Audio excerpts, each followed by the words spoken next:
Okay, Douglas. You mentioned earlier that you're a member of Toastmasters.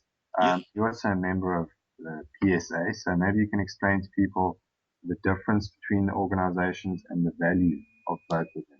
Absolutely. The simple difference is this: Toastmasters is about how to speak well, whereas the Professional Speakers Association is about the business side of being a speaker. And the Professional Speakers Association is also allied to the international body called the National Speakers Association and the global body, which is the Global Speakers Federation. And all of them are easy enough to find online. Mhm. Now, Toastmasters is a very simple but very effective format. I joined fresh out of high school, and essentially what happens is you go to a meeting every 2 weeks or so. You go to a club in your area. There are some 20 to 30 people who form a club, and you do presentations, you get feedback, and you progress. You work your way through manuals. It's Mhm. also fairly cost effective. The last time I checked in South Africa, we were looking at something like 700 rand per annum, Mhm.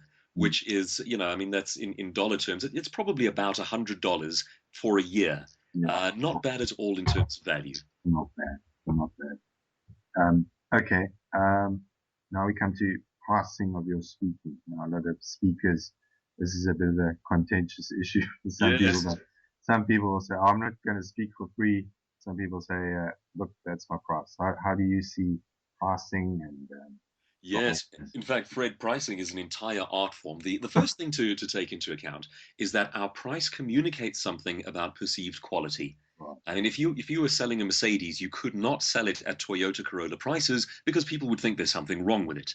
Yeah. And the same exact dynamic applies to us. In this industry, if you are perceived as too cheap, people will question the quality that they get for their conference. Weirdly, that dynamic can actually become a little bit insane. Some of our speakers are pricing themselves remarkably high. I mean, Mm. they're charging fees that make my jaw drop, and to a large extent, they are being booked because of it.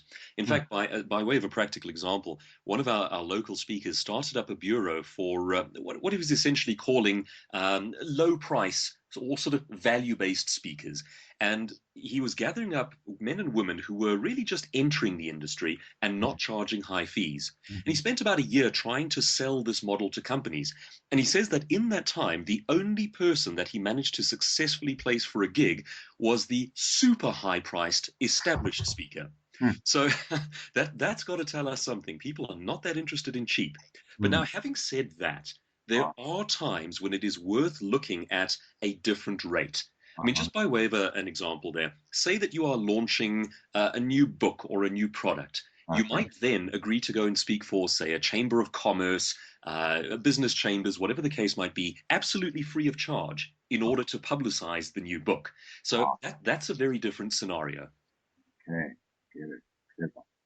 Okay. And speaker videos. Do you think a speaker should have a YouTube channel and videos on their website to show who they are? Does it work for you?